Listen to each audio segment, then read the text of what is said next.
Mais juste pour finir, pour le truc jeunesse, autant je m'en fous un peu du bouquin jeunesse, enfin, je suis le vendeur de bagnole.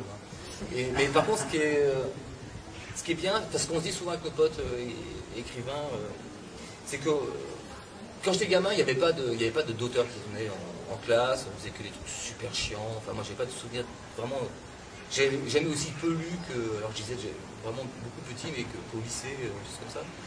Et depuis que les écrivains vont dans les classes, je pense que d'ici quelques années, le temps que la génération se fasse pour écrire, on verra des gamins qui diront, enfin pas des gamins, des auteurs plus tard, hommes et femmes qui diront comment vous avez commencé à écrire? Moi il y a un auteur qui est venu un jour dans ma classe quand j'étais en CM2 ou en 5e et qui m'a complètement ouvert le truc sur l'écriture.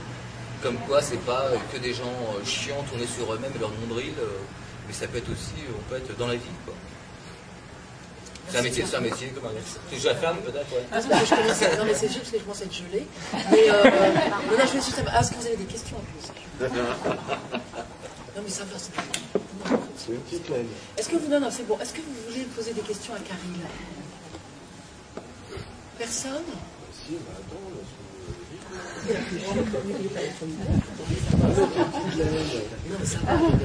Côté cinéma, il y a des choses prévues ou pas, Karine? Ouais, enfin, alors le cinéma, alors d'abord, j'adore la télé, comme vous imaginez. Et donc le jour, chez Gallimard, jusqu'à présent, on s'en foutait de moi un peu, quoi, normal. Et l'autre jour, il y a la femme qui s'occupe de visuels, qui est une femme très distinguée, très bien de France, et qui me dit alors, juste pour anecdote, mon héros borgne, il s'appelle Matt Cash. Donc, je sais pas son nom. Et elle me dit oh, j'adore ce que vous faites. Alors, je dis c'est là, j'ai déjà entendu quelque part. Et elle me dit oh, votre Macan là, il est super. Ouais, j'ai allez, ça commence bien. Qu'est-ce que tu as à me proposer? Alors, il y a une boîte de production qui a adoré la jambe gauche de Stromer et tout. Et ils voudraient en faire un film. Question, cinéma ou télé? Télé.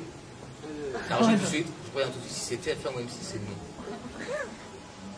Ah bah oui, mais quand même, alors, Macache, c'est mon récurrent, c'est mon pote, en fait, quoi. Si TF1 ou M6 le prend, il sera plus borgne, déjà, parce que, en fait, elle n'avait pas de chance, c'est qu'un mois avant, j'étais tombé sur une boîte de prod, ils voulaient de nouveaux auteurs, parce que, bon, je déborde, excuse-moi, tu vas avoir un peu froid. Non, mais c'est bon, t'inquiète. À la télé, c'est ce que j'ai bossé pour la télé, faire 2-3 trucs, et puis quand on voit comment ils bossent, c'est désespérant, donc j'ai arrêté, et je reviens les voir, et je leur dis, ils me disent ah ouais, on voudrait des nouveaux auteurs et tout. J'ai dit écoutez, je vous connais, je voulais toujours du neuf avec du vieux, donc si c'est comme d'habitude, je ne me déplace pas, je n'ai même pas envie de prendre le métro pour aller vous voir. Non, là on veut vraiment du neuf et tout. Et je dis bon, alors je vais les voir, et je dis bon, vous avez lu la jambe gauche de Stromer? Ah ben non, on n'a pas le temps de lire. Ça commence. Et il dit, bon ben, expliquez-nous, c'est qui le personnage et tout. Donc je dis, bah voilà, moi j'ai un personnage, si vous voulez, il est borgne, il est nihiliste, ni quoi? Alors nihiliste, détruit tout quoi. Ah ouais. Ça. Misanthrope. Misanthrope c'est bien. Déjà, ça c'est pas vraiment pareil quoi. Et puis, je parle, puis ils me disent, il y a un truc qui va pas aller quand même. Il me dit, bah, la ménagère de moins 50 ans, le bandeau, ça va lui rappeler Le Pen. Le Pen, c'est juste 30 balais qu'il a viré son bandeau. Donc, à la fin, le mec, il est plus borgne. Il n'est pas nihiliste. En fait, il dit, ouais, en fait, il faut que ce soit un flic, mais qui ait une unité spéciale, parce qu'il serait ingérable, parce qu'il serait misanthrope, mais je dis, non, mais il est plus flic, il est borgne, et il pète tout. Non, bah, je dis, écoutez, bon, allez, finissons-en. Donc, je reviens à Gallimard, donc ils me disent, ah oui, Macache et tout. Donc, j'aurais dit, oui, TF1 et M6, j'ai pas eu d'écho depuis. Donc, je pense que peut-être que c'était comme ça. Et le cinéma, ben après le cinéma, ils viennent te voir et tout, mais en fait les réalisateurs, j'ai vu Zonka là, Zonka ou Zulu et tout, c'est bien et tout, mais on se voit une fois, 2 fois, 3 fois, puis il vient me dire, puis il me dit, Ah ouais, mais bon, les producteurs français, il faudrait qu'il y ait un mec bankable français. Bah, qui ramène du pognon. Un acteur français. Alors du coup, ça commençait déjà à partir sur des réseaux en France et tout. Alors, c'est quand même vachement centré sur l'Afrique du Sud quand même. Donc je pense qu'il ne va pas me rappeler. Hein, je pense qu'il va pas le faire. Par contre, j'ai rencontré un jeune type qui a fait un film d'animation Dragon, je sais pas quoi. Je n'ai pas vu, non, je sais pas. Mais moi, j'y connais rien. Non, ouais, je pensais à ça aussi, c'est pour ça que j'ai vu les titres. Et en fait, il me dit que... Pardon? Si, c'est ça. Génial, je me suis Et ben, en fait, il m'a montré... très drôle. Bah, ouais. Le dessin est formidable. Bah ouais, le dessin est super. On n'a pas entendu le film. Et moi, je n'avais pas vu parce que je pensais que c'était vraiment réservé. Même moi, je les ai regardés. C'est Bah, vraiment rigolo. Ouais. Et en plus, l'aventure est cute. Ouais. Marrant pour un dessin animé pour enfants. C'est la sorte de dragon. C'est un truc qui passait à la télé, justement, pour enfants, et ils ont sorti un film. C'est vraiment très bien. Je ne sais pas si tu comprends. Pas mal. Et c'est qui fait la bande-annonce? Non, la bande son. La bande son, c'est cute. Ouais. Et le film est sorti il y a peut-être 3 mois. Oui, j'ai pas vu ça. Et il m'a montré en fait ce qu'on fait maintenant en animation. Moi je suis nul, je connais rien en BD, dessin tout ça. Et c'est super bien. Et donc du coup on a un projet de films pour adultes. Et quand même dit il faut 7 ans pour faire les trucs et tout. Donc là c'est 2015. C'est bien d'avoir des projets. Voilà. J'ai plus rien à dire, donc... Est-ce qu'il y a des questions, même des questions à la con? T'es marié? Il a une fille, Non, je suis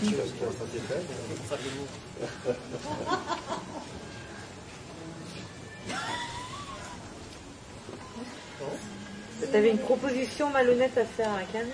Ah oui. Ah oui, c'est Catherine, tu voulais poser une question? Non, c'est autre chose. Vas-y, Catherine. Non, mais ça m'interpelle à propos de de l'Argentine. On parle, c'est pas loin de ce qui s'est passé à Auschwitz. Et moi, il y a quelque chose qui m'interpelle. J'avais entendu, alors je ne sais pas comment, je ne sais pas quoi, sûrement la radio, je ne sais pas quoi, qu'en Afrique du Sud, les parents de Himmler et autres choses avaient expérimenté les camps de concentration sur les Noirs. Est-ce que tu as entendu parler de ça?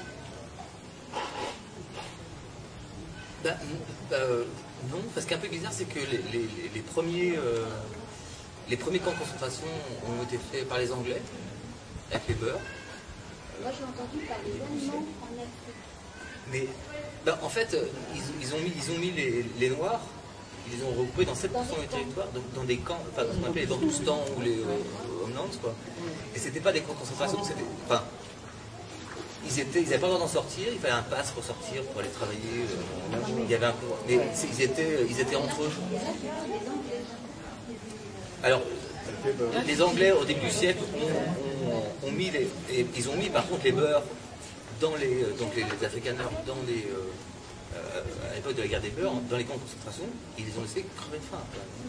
Ils ont été ignobles, quoi. À ce moment-là, quoi. Et par contre, pour ce qui concerne les Noirs, c'est... Non, parce que c'est pas vraiment... Les Allemands, ils sont allés en Namibie, en fait. Parce que c'était hollandais, hein. C'est un trottoir hollandais. En fait, les Beurs, ils sont plutôt plus descendants de Hollandais que d'Allemands. Certainement qu'il y a des Allemands dans le lot, quoi. Mais j'ai pas... Non. Par contre, pour ceux qui ont lu Zoulou, le docteur Basson, là, ce mec-là existe, quoi. Hein, vraiment, quoi. Donc c'est un mec c'est un cardiologue, généticien, enfin chimiste, pas généticien, chimiste, qui a expérimenté des tas de saloperies pour tuer des gens, surtout des gens de l'ANC. Et puis, vers la fin de l'apartheid, ils ont vu très vite qu'en fait, le régime de l'apartheid allait tomber, et que les Blancs représentaient 15% de la population, quoi. Donc s'il y avait des votes, et le programme des Mandela, c'était une voix, un vote, en fait, un homme, un vote. Donc tout le monde votait, quoi. Évidemment les Noirs, quoi. Donc l'Afrique du Sud, enfin les Afrikaners, se sont rendus compte que, évidemment, ils allaient perdre les élections, parce qu'ils étaient moins nombreux. On se dit, comment on peut faire? Et donc ils ont dit, tiens, à Basson, on va lui demander, le plus simple, c'est de tuer le maximum de noirs. Comme solution, c'est quand même pas mal. Donc il a essayé de contaminer